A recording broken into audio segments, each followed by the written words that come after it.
So hi everyone, my name is Saksham Kanojia and welcome back to my channel. So I welcome you all in this new video. So today's video title is all about investment and its type for everyone. So without wasting any time, let's get started.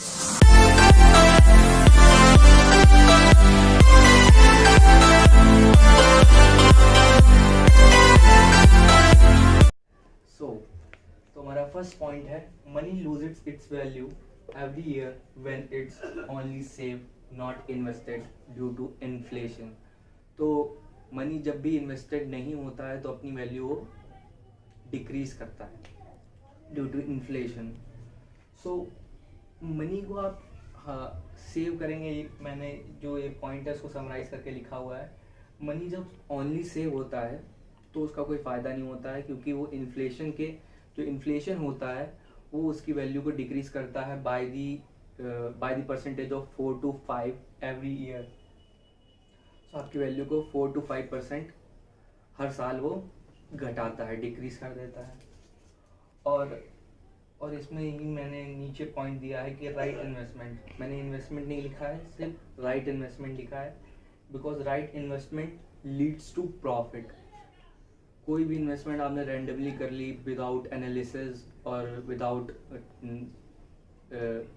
Being research on information, आपने बिना research information के randomly ऐसे ही invest कर लिया जल्दीबाजी में, तो आपको इन्वेस्टमेंट रिटर्न और प्रॉफिट नहीं देगी। आपको उसके ऊपर रिसर्च करनी पड़ेगी, उसको एनालाइज करना पड़ेगा, और राइट इन्वेस्टमेंट ही हमें प्रॉफिट जनरेट करके देती है। तो मेनली हमारे पास जो इंडिया में लोग होते हैं, इन्वेस्ट करते हैं, वो 5 तरह के इन्वेस्टमेंट सेक्टर होते हैं इंडिया में। मेजरली होते तो ऐसा बहुत टाइप के हैं। हम लोग बेसिकली इंडिया के बारे में एनालिसिस कर रहे हैं कि इंडिया में लोग किस पे इन्वेस्ट करते हैं।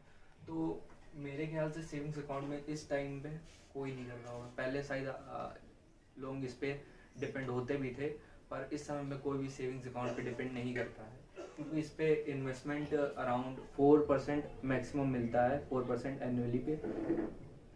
इसमें जो इंटरेस्ट है वो बहुत ही कम है, तो ये हमारा इन्फ्लेशन से बिल्कुल ऑलमोस्ट कट हो जाता है, तो हमें इस पे कोई भी प्रॉफिट नहीं होता है। जितनी वैल्यू आपकी सेविंग्स अकाउंट पे हमने रखा, तो जितनी वैल्यू पहले है उतनी ही रहेगी, ना बढ़ेगी ना घटेगी, क्योंकि ये हमारा इन्फ्लेशन से बिल्कुल कैंसिल आउट हो रहा है, जो इस टाइम पे 4 to 5% जनरली इन्फ्लेशन डिक्रीज करती है मनी की वैल्यू को।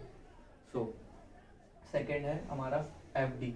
तो एफडी होता है, एफडी का फुल फॉर्म होता है फिक्स डिपॉजिट होता है।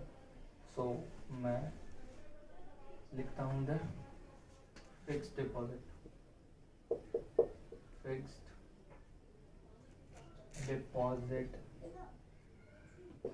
तो इस पर हम कैंसिल कर देते हैं, क्योंकि ये इन्वेस्टमेंट पुराना हो चुका है, तो इस पर लोग अभी जनरली करते नहीं है, तो इस पर मैंने क्रॉस कर दिया है।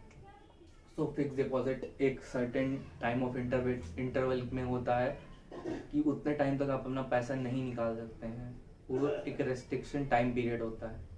उसके बाद आप अपना पैसा निकाल सकते हैं, क्योंकि इसमें टाइम हमारा ज़्यादा लगता है, टाइम टेकिंग होता है, और बेसिकली इसमें रिटर्न भी अच्छा खासा मिलता है, क्योंकि टाइम ज़्यादा लेता है। तो ये एफडी हो गया हमारा सेकंड इन्वेस्टमेंट टाइप। और थर्ड में होता है gold and jewelleries. Gold and jewelleries पहले के टाइम में काफ़ी ज़्यादा प्रॉफिटेबल होता था, पर अब के समय में मॉडरेट मार्केट है, हमको मॉडरेट परसेंटेज ऑफ रिटर्न देते हैं, जैसे कि अराउंड 7 to 8% रिटर्न देते हैं हमें। सो ये काफ़ी अच्छा एक वो है इन्वेस्टमेंट का टाइप, मॉडरेट टाइप है इन्वेस्टमेंट, जिसमें प्रॉफिट मॉडरेट होता है। 4th पॉइंट के बारे में डिस्कस करेंगे।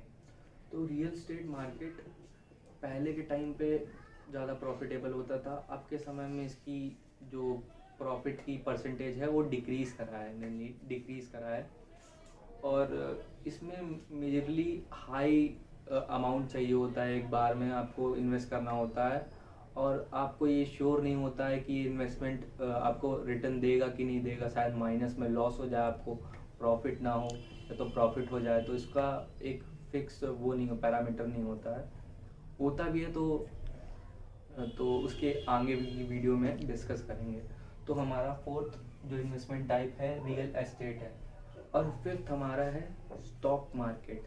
तो स्टॉक मार्केट रिस्की होता है, बट उसमें परसेंटेज ऑफ रिटर्न काफ़ी ज़्यादा मिलता है। तो बेसिकली मैं आपको बता दूं कि इन्वेस्टमेंट के 3 बेसिक एलिमेंट्स होते हैं।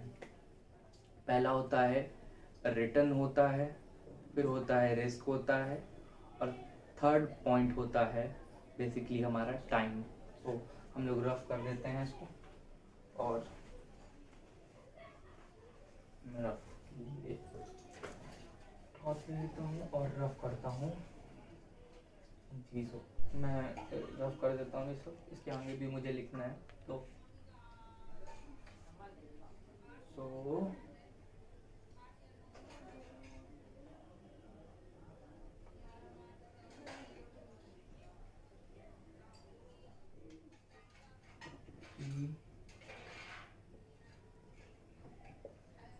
Basic element of investing.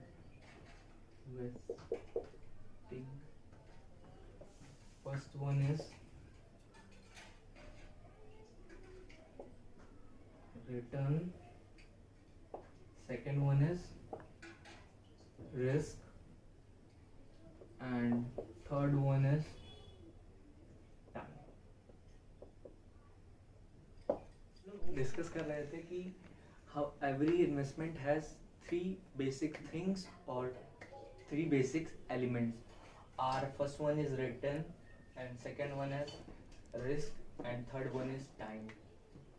So basically आप जितना ज़्यादा रिस्क लेंगे उतना ज़्यादा प्रॉफिट आपको मिलेगा, बट आपका जो रिस्क होना चाहिए वो कैलकुलेटिव रिस्क होना चाहिए। आपकी एनालिसिस और रिसर्च पे आप इन्वेस्ट करें, और वो भी कैलकुलेटिव रिस्क हो। तो आपका रिस्क होना चाहिए वो कैलकुलेटिव रिस्क होना चाहिए, तो आपको हायर चांसेस बढ़ जाते हैं कि वो आपको प्रॉफिट देगी ही देगी। सो रिटर्न, तो रिटर्न और रिस्क भी होना चाहिए हमारा कैलकुलेटेड रिस्क,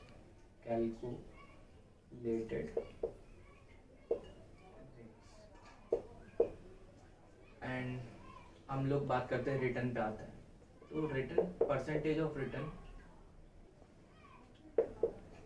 ऑफ रिटर्न हमारा क्या है कि परसेंटेज ऑफ रिटर्न डिपेंड करेगा, ये तीनों एक दूसरे पे डिपेंड करते हैं, तीनों चीज़ें। आपका रिटर्न ज़्यादा आपको तब मिलेगा जब आपका कैलकुलेटेड रिस्क होगा, रिस्क ज़्यादा होगा, और आप ज़्यादा टाइम पीरियड के लिए इन्वेस्ट करेंगे।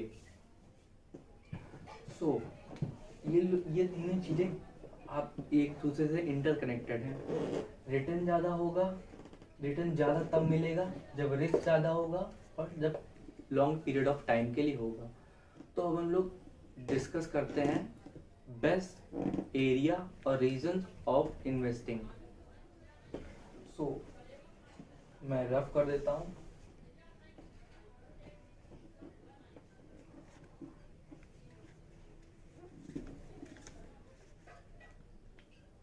So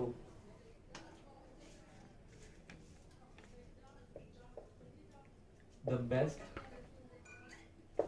ways of investing.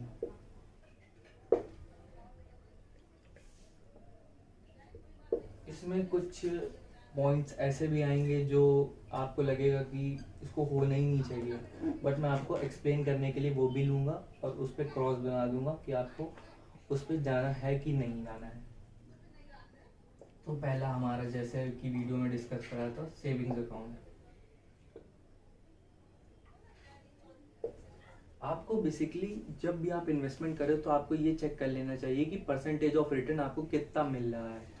आपको percentage of return around 4 to 5% मिले तो आप इन्वेस्टमेंट मत करिए, क्योंकि वो कैंसिल आउट हो जाएगा इन्फ्लेशन से। 4 से 5% से ज़्यादा ही आपको रिटर्न मिल रहा हो तभी आप इन्वेस्टमेंट करें। सो सेविंग्स अकाउंट पे हम लोग नहीं करते हैं। अगर आपको 4 to 5% से ज़्यादा मिल रहा हो तब आप सेविंग्स अकाउंट में भी इन्वेस्ट कर सकते हैं, पर अभी के लिए हम मान रहे हैं कि मैक्सिमम 4% होता तो वो हम लोग इन्वेस्ट नहीं करेंगे। इस पर हम लोग क्रॉस लगा सकते हैं अभी के लिए। सेकंड होता है हमारा एफडी। एफडी का फुल फॉर्म होता है फिक्स डिपॉजिट, जैसे मैंने आपको बता दिया है।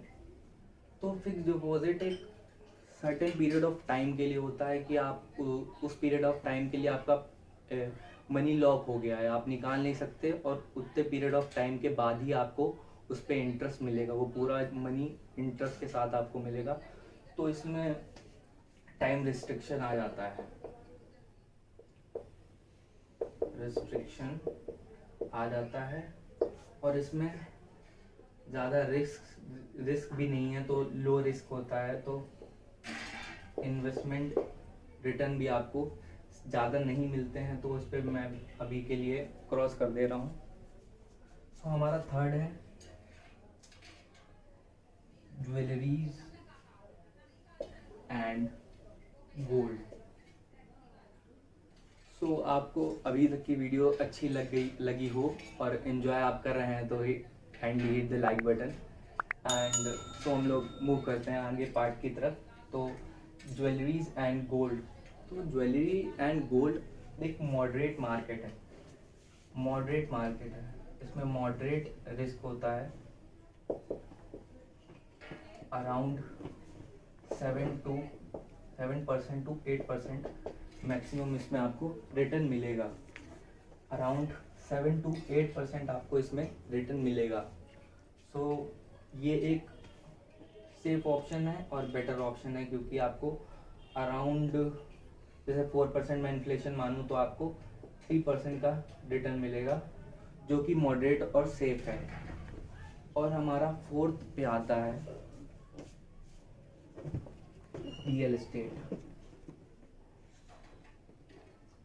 रियल एस्टेट के बारे में बता दूं, जैसे कि मैंने आपको बताया है कि रियल एस्टेट में आपको एक काफ़ी हाई अमाउंट चाहिए होता है। एक बार में आपको इन्वेस्टमेंट बहुत बड़ी करनी होती है, और आपको ये भी पता नहीं होता कि हमको प्रॉफिट मिलेगा या लॉस मिलेगा। वो टाइम पीरियड के हिसाब से डिपेंड करता है कि रियल एस्टेट की मार्केट में कैसी वॉलेटिलिटी है, कैसा मार्केट चल रही है। तो इस पर मैं क्रॉस लगा देता हूँ, क्योंकि रीज़न है हमारे पास, क्योंकि इट डिमांड्स हाई इन्वेस्टमेंट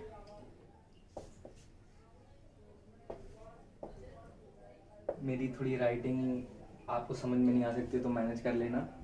तो हाई इन्वेस्टमेंट तो ये मांगता है, तो इस पर मैं क्रॉस लगा देता हूँ अभी के लिए, क्योंकि ये काफ़ी हाई इन्वेस्टमेंट मांगता है, और एज अ बेसिक और जनरल पीपल के पास इतनी सोर्स ऑफ इनकम नहीं होती बेसिकली, और इतना उनके पास ये मनी नहीं होता है। तो इसके लिए मैं क्रॉस लगा दे रहा हूँ। बेसिक लेवल के इंसान जैसे मिडिल क्लास हो गए, तो उनके पास बेसिकली उनको टाइम लगता है अर्न करने में मनी, और टाइम टेकिंग प्रोसेस है।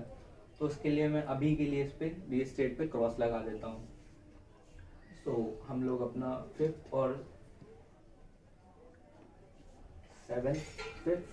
पॉइंट को डिस्कस करते हैं।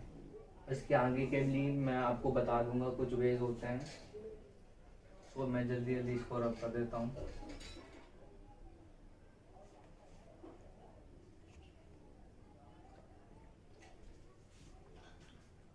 सो हमारा फिफ्थ है stock market.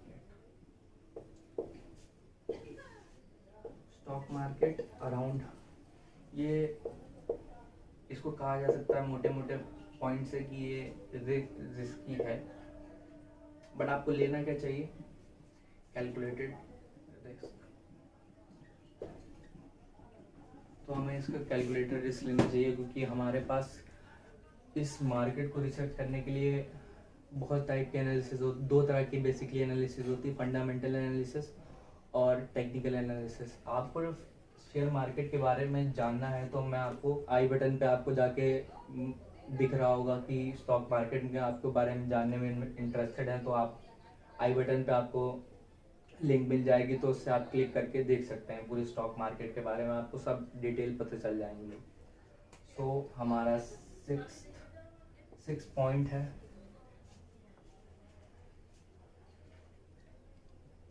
Government bond,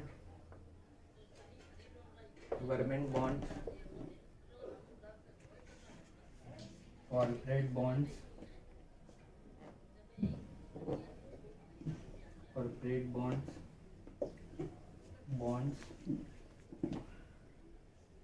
and phase one is cryptocurrencies and Bitcoin and many more। सो हमारे पास और भी ऑप्शन ऐसे गवर्नमेंट बॉन्ड हो गया, कॉर्पोरेट बॉन्ड हो गया, क्रिप्टो करेंसीज हो गई, और एक मैं और लिख देता हूँ, उसको मैं 10th पॉइंट डाल देता हूँ और इसको मैं 9 पे लाता हूँ और लिखता हूँ यहाँ पर म्यूचुअल फंड्स। सो मैंने सारे वेज आपको बता दिए इन्वेस्टमेंट के, और इन्वेस्टिंग के बारे में बता दिया है जितना कि बताया जा सकता है। और आपके इन्वेस्टिंग के बारे में मैं एक पॉइंट और बता दूं, मैं आपको बता दूं कि आपको इन्वेस्टिंग जब भी करनी चाहिए तो आपको ये ध्यान रखना चाहिए कि आप अपना पैसा एक जगह पे मत लगाएं। पूरा उसका जो सोर्स वे होना चाहिए वो एक तरह पे एक जगह पे मत नहीं होना चाहिए, उसको आप डाइवर्सिफाई कर सकते हैं, जिससे आपका रिस्क घटेगा और आपको चांसेस ज़्यादा हो जाएंगे प्रॉफिट के, बहुत ज़्यादा प्रॉफिट आप कर सकते हैं। जैसे कि मैं आपको एग्जांपल दे दूं कि जैसे शेयर मार्केट गिर रही है और आपने गोल्ड में भी इन्वेस्ट करा है तो आपका उससे प्रॉफिट मैनेज हो जाएगा, और आपने से रियल एस्टेट में करा है तो उससे भी आपका प्रॉफिट मैनेज हो जाएगा। तो डाइवर्सिफिकेशन बहुत ही इंपॉर्टेंट रोल प्ले करता है हमारा इन्वेस्टिंग में। So this is the end of the video. If you like the video, kindly hit the like button, and if you think that this video is knowledgeable for you, kindly subscribe to my channel and stay connected with this channel। and आपको लगता है कि कोई चीज़ improve होनी चाहिए इस video में तो आप वो भी कमेंट कर सकते हैं, तो definitely we will work upon it। So I'll see you in the next video। Thank you so much for watching। Bye।